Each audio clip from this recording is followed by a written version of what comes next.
Halo guys. Nah, welcome back to podcast Pop Talk. Nah, balik lagi bersama aku, kenalin aku Vina yang pastinya akan menemani teman-teman nih yang lagi nonton di rumah. Nah, sekarang aku lagi nggak sendirian, aku ditemani sama teman aku nih, yaitu adalah Halo guys, namaku Farel. Gua seneng banget bisa diundang Vina di sini ya guys. Nah, hari ini tuh kita ngebahas topiknya agak bikin emosi ya. Jadi itu di sini ntar kita ada dengan kesetaraan gender, gimana fanatisme itu bisa mempengaruhi banget di kayak misalnya di industri film gitu-gitu. Pokoknya kayak bikin gatel dah pokoknya. bener banget nih. Nah, teman-teman pastinya topik kali ini tuh benar-benar panas banget sama yang kayak tadi Farel bilang. Karena sekarang kita akan membahas mengenai film atau series tentang perselingkuhan yang ada di Indonesia nih. Nah, juga yang film Indonesia yang perselingkuhan ini kan pastinya sekarang tuh makin sangat diminati kan, dan juga semakin ramai dan juga viral nih. Jadi mungkin kita akan membahas mengenai kualitasnya atau dampaknya nih bagi penonton yang menikmati film tersebut. Nah, jadi buat kalian yang suka nonton sinetron, kesel sama pelakor, atau kayak tertarik sama drama-drama yang gila lah pokoknya, ini bisa banget nih buat kalian podcastnya. Nah, benar banget. Nah, di sini kita pastinya akan membahas banyak banget topik yang berkaitan mengenai film atau series perselingkuhan di Indonesia. Kita juga bakal mengupas bagaimana dari sudut pandang dari budaya populer, kemudian dari audiensnya juga atau masyarakat yang menonton, kemudian juga ada fandom dan juga fanatisme, bagaimana penggemar itu bereaksi dengan film-film perselingkuhan di Indonesia ya. Betul. Kita tanda kutip itu sebenarnya bermutu atau enggak. Iya. Nah, mungkin sini aku mau singgung lagi film-film yang mungkin tentang perselingkuhan di Indonesia yang lagi viral belakangan ini, yaitu adalah Ipar Adalah Maut, kemudian juga ada Layangan Putus ya, kemudian Latah dan juga Norma. Nah, mungkin ada beberapa film di Indonesia ini yang mengenai perselingkuhan, tapi memang ada menyinggung tentang bau-bau agama nih. Oh iya. Nah, gue bingung juga gini ya, kalau apalagi film-film sinetron, apalagi kalau perselingkuhan gitu, kadang nih audience nih emotionnya terlalu attach banget sampai mereka tuh bisa sampai mengefek hidup asli pemerannya. Padahal kan mereka cuma aktor ya. Jadi kadang gue lihat tuh mereka kayak nggak bisa bedain gitu apa bedanya realitas sama fiksi. Bener banget. Nah, mungkin biar kita lebih panas nih, kita langsung aja kali membahas mengenai isu tersebut. Betul. Nah, oke. Jadi kita mulai dari pertanyaan paling dasar dulu nih, Rel. Jadi kenapa sih kalau masyarakat Indonesia itu emang belakangan ini tentang film atau series perselingkuhan di Indonesia ini memang tertarik banget, bener-bener film ini tuh dicari, dan juga setiap ada film berbau perselingkuhan pasti rame gitu di penonton. Nah, kalau menurut gua tuh itu karena yang Indonesia kan pasarnya ya. Dari dulu tuh karena dalam budaya kita dulu banget kita nggak terlalu expose ke kartun-kartun luar. Ya rata-rata kita pasti nontonnya kayak sinetron gitu kan. Jadi ada orang yang udah attach gitu, dan karena sinetron tuh juga kayak banyaknya kayak perselingkuhan gitu, mungkin itu karena orang lebih bisa ada orang yang relate, karena itu kayak juga lebih bisa terjadi di dunia asli gitu. Jadi orang bisa emotionally invested ke hal seperti itu ya. Ya, benar banget. Nah, juga mungkin tema perselingkuhan ini nggak jauh-jauh dari ngebahas pelakor perempuan, perselingkuhan, dan juga mungkin hal-hal yang mungkin tidak ada value-nya. Tapi kenapa memang sekarang tuh film Indonesia benar-benar memperbanyak film-film yang berkaitan dengan hal tersebut. Betul. Ya kalau menurut gua pribadi bukan yang ngejek ya, kadang tuh sinetron tuh kadang gitu-gitu aja gitu, paham gak sih? Kayak gak ada inovasinya, kadang ceritanya udah ketebak gitu, plotnya udah ketebak. Ya walaupun menurut gua sendiri itu kayak kurang, pasti orang Indonesia banyak yang minat ya. Jadi mereka masih mengejar pasarnya, jadi mereka masih memproduksi lebih banyak karena rata-rata orang Indonesia masih nggak apa-apa aja dengan film kayak gitu. Nah, mungkin karena mayoritas orang masyarakat di Indonesia itu memang beragama Muslim, jadi memang film-film yang tentang perselingkuhan ini kenapa banyak banget yang membawa-bawa tentang agama, padahal Betul dua hal tersebut mungkin tidak bisa dikaitkan ya, antara perselingkuhan itu sebuah dosa dan juga itu mengkaitkan tentang ayat-ayat Al-Quran dan juga sebagainya. Mungkin ini Iya. menurut aku pribadi itu memang perilaku yang harus dikritisi dari film Indonesia. Dan lu juga nyadar gak sih, banyak tuh kayak secara tidak langsung tuh film sinetron kenapa ya di ceritanya tuh pasti yang cewek mulu yang dilihat salah gitu. Padahal kalau walaupun di ceritanya itu juga cowoknya juga salah, tapi kayak ceritanya dan audiensnya pun menurut oh ini ceweknya yang salah nih gitu. Dan biasanya yang cowoknya tuh kayak di let go, kayak gak ada salah gitu. Kayak mungkin aku juga relate sama hal itu karena aku memang udah beberapa kali ya nonton film tentang perselingkuhan di Indonesia, khususnya lah Tarzan, Norma, terus yang kemarin yang paling booming yaitu Ipar Adalah Maut, yang di sini dimana peran ceweknya itu memang lebih cenderung disalahkan, yang lebih cenderung kayak pelakor yang murahan, padahal yang salah tuh sebenarnya bukan perempuan doang, tapi memang dua gender ini maupun perempuan dan juga laki-lakinya itu bersalah ya. Iya, betul. Dalam sebuah hubungan. Nah mungkin ini tuh bisa kita kaitkan sama kesetaraan gender nih Rel. Iya. Dan bahayanya juga ya netizen Indo tuh kadang kalau masalah begini kadang berlebihan kan, kayak mereka bisa sampai yang tadi gue bilang nyerang pemerannya, kayak sampai di hate comment lah, body shaming, atau gila sampai doxing, sumpah itu parah banget sih. Iya benar banget. Nah ingat gak sih yang film Ipar Adalah Maut kan salah satu pemeran pelakornya adalah Davina Karamo ya. Nah mungkin teman-teman di sini yang nonton pernah juga ngeliat tentang TikToknya Davina Karamo, di komen-komennya itu memang mereka dari masyarakat itu mengatai dia aura pelakornya keluar, kayak udah cocok banget jadi pelakor. Nah dari hal-hal tersebut juga memang sangat dipengaruhi oleh reaksi penonton saat menonton. Jadi mereka tuh benar-benar gak bisa ngebedain yang mana yang realistis, mana yang fiksi. Betul banget. Jadi main isunya tuh bukan karena Indonesia ngebanyak produksi banyak film kayak gini ya. Jadi itu gimana audience kadang ngeproses filmnya salah. Mereka nggak bedain fiksi sama dunia asli. Jadi kadang mereka juga malah ngebawa-bawa ke external life pemerannya.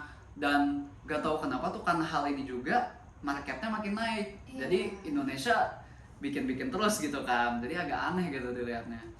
Nah mungkin teman-teman dari isu tersebut mungkin ini bisa kita kaitkan dengan fandom fanatisme, yang dimana mereka itu bukan cuma menonton, tapi mereka itu benar-benar membela favoritnya mati-matian. Misalkan ada suatu karakter, misalkan suatu perempuan yang di karakter film ini dia tuh disakiti oleh seorang pelakor ini, sehingga yang pelakor ini tuh mereka benar-benar mereka hujat, padahal itu cuma karakter yang mereka tuh aktor yang dibayar untuk memperankan karakter tersebut. Ya, jadi kadang bingungnya juga bukan kenapa nih film kayak gini di Indonesia bisa laku, tapi kenapa juga sifat kayak gini tuh dibiasain, kayak kita ngebebaskan kayak netizen berperilaku gini, dan bahkan kayak fanatisme tuh kayak dibiasain gitu, itu kan nggak bagus ya. Ya kenapa kadang tuh apalagi di Indonesia tuh kayak dinormalisasin banget gitu.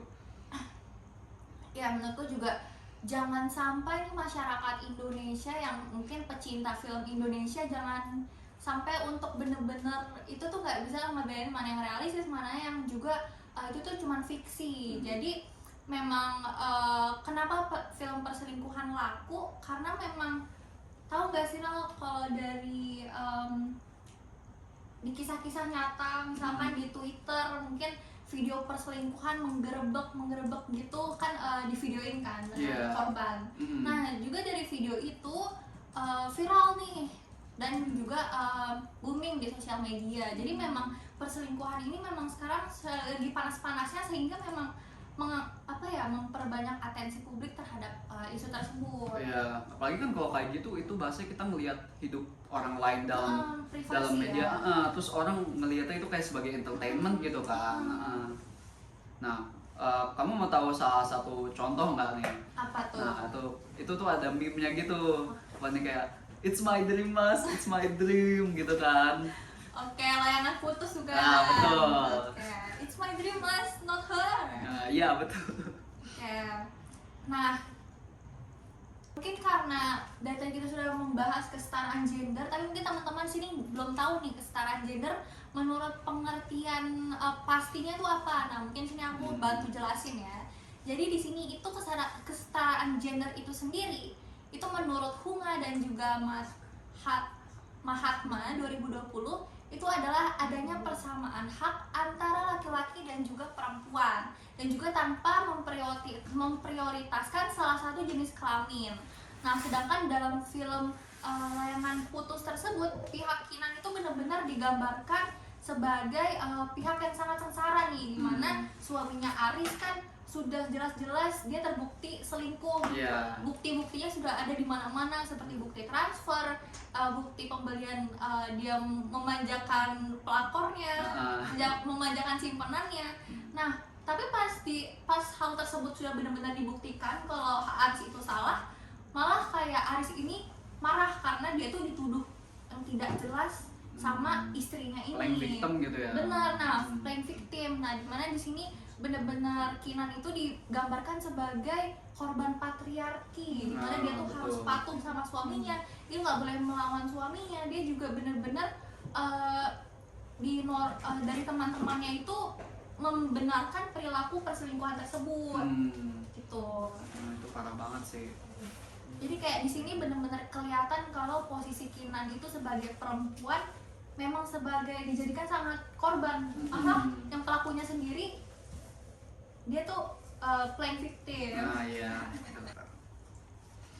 Nah, mungkin setelah kita bahas mengenai kesetaraan gender nih, Rel. Nah, ada satu dampak penting yang sering kita terlewat, yaitu adalah anak-anak dan juga remaja yang pastinya menonton, karena memang film Indonesia tuh banyak yang tentang perselingkuhan yang sekarang benar-benar terpapar bebas oleh anak-anak dan juga remaja. Iya, betul banget. Kadang tuh gue mikirnya kayak, aduh, ini kan sering lewat di TV ya, kan saat tidak langsung nyadar kan itu kayak free access buat semuanya kan. Kadang tuh anak-anak pasti nggak sengaja nonton gitu kan, dan takutnya nih mereka kayak nggak tahu bedanya ini benar atau salah. Jadi kayak apa yang mereka tonton tuh mereka serap sebagai oh ini kayak bisa aja mereka contohin atau mereka anggap benar gitu kan. Itu kan bahaya ya, karena anak-anak kan belum ada bahasanya proses untuk berpikir kritis. Benar.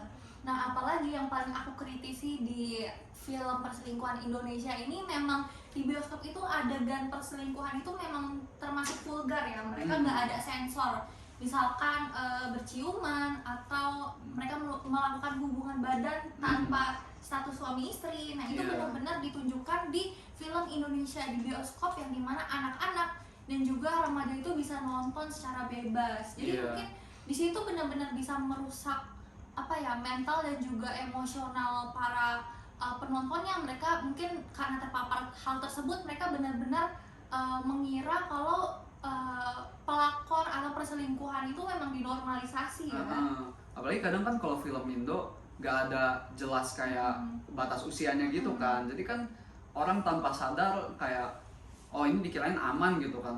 Biasanya juga kalau orang-orang dewasa yang pengen nonton bawa anaknya gitu ke bioskop gitu kan, itu kan bahaya banget ya.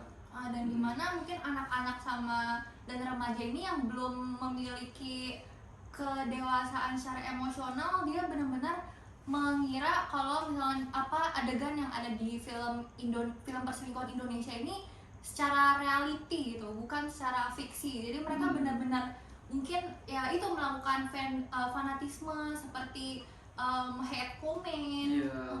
Apalagi kan anak zaman sekarang tuh udah banyak megang HP ya. Nah, itu bahaya banget karena kadang mereka belum bisa berpikir kritis, mereka menormalisasikan itu kan bisa bahaya banget kan. Kadang kalau masalah mental state kayak suatu pemeran atau aktor itu tuh bisa berpengaruh banget sama performa mereka di industri film. Nah, takutnya nih karena oknum-oknum gini, especially anak kecil, mereka tuh suka nge-hate comment lah, apa sih, atau apalagi sekarang tuh rage bait ya, kayak ngepancing-pancing kesel gitu. Itu kan bisa menyakiti banget mental pemerannya atau kayak produksi filmnya terganggu. Nah karena mereka kan gimana ya, bukan bisa dibilang juga kan masih anak kecil. Kadang tuh gue mikirnya orang tua seharusnya jangan ngasih HP ke anak-anak kecil umur segitu, karena pasti hal kayak gitu masih terjadi. Ya mungkin dari yang dimana film ini tuh memang topik ini memang menyebar, jadi nah mungkin dari semua yang kita bahas hal ini, mulai tadi dari perselingkuhan, reaksi penontonnya bagaimana, terus juga menunjukkan reaksi audiens yang negatif, terus juga ada fanatisme yang sampai dampaknya itu ke gender bias atau anak-anak gitu. Nah sebenarnya ada satu juga refleksi besar yang kita harus tarik nih. Nah, yang gue juga tangkap nih, kadang nih film itu apapun media apapun itu juga bukan hanya hiburan ya. Karena kan orang kadang take it lightly, kalau nggak sebaliknya. Jadi kadang ini bisa sebagai kayak nilai atau moral untuk orang lah. Karena kan biasanya di film ada pesan-pesan gitu-gitu kan. Kadang orang juga bisa menganggapnya itu salah atau benar, itu kan tergantung audiens saya. Jadi ada apresiasi budaya sama apresiasi budaya. Nah mungkin dari apresiasi budayanya itu aku bantu jelaskan. Jadi itu berarti bahwa kita itu sebagai penonton harus lebih secara kritis nih memahami konteks budaya sosialnya dan juga menghargai karya tanpa menghakimi atau menyerang individu di dunia nyata. Mungkin secara aku pribadi ingin mengkritisi film di Indonesia agar lebih lebih bisa memproduksi film-film yang memang edukatif untuk anak-anak, untuk remaja, dan juga yang lebih bisa diterima. Tidak ada adegan-adegan seperti hubungan dewasa itu yang bisa secara terbuka itu dikonsumsi oleh anak-anak dan juga remaja. Mungkin di sini bisa memperbanyak lagi tentang motivasi untuk bisa mencapai impiannya dan juga cita-cita daripada memproduksi film perselingkuhan yang gak bermutu ini tanda kutip di Indonesia. Iya, kan kalau apresiasi budaya tuh bahasanya kita nonton tanpa banyak thinking gitu kan. Jadi kita nggak bedain tuh oh ini salah atau benar atau kayak bedanya realita atau fiksi. Nah ini tuh bahaya banget, especially untuk anak-anak yang tadi kita udah bahas. Mereka nggak banyak berpikir kritis, jadi mereka kayak take it in face value gitu. Jadi untuk ditekankan lagi, especially industri film Indonesia menurut gua, untuk ditekankan masalah keterangan umur di suatu film atau bioskop gitu ya.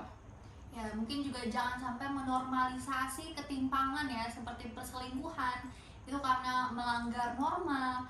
Kemudian juga bisa menyerap bias kesetaraan gender di mana perilaku perselingkuhan itu adalah kesalahan kedua belah pihak maupun itu gender perempuan dan juga laki-laki, dan juga mungkin tidak melampiaskan emosi secara berlebihan ya, khususnya bagi penonton yang mungkin yang masih di bawah umur itu tidak terlalu menganggap hal-hal tersebut tuh secara realistis. Ya mungkin dari podcast ini kita bisa belajar bahwa film mau media apapun, apalagi di media sosial ya, itu tuh bukan hanya hiburan doang ya, itu kita bisa sebagai belajar nilai dan moral.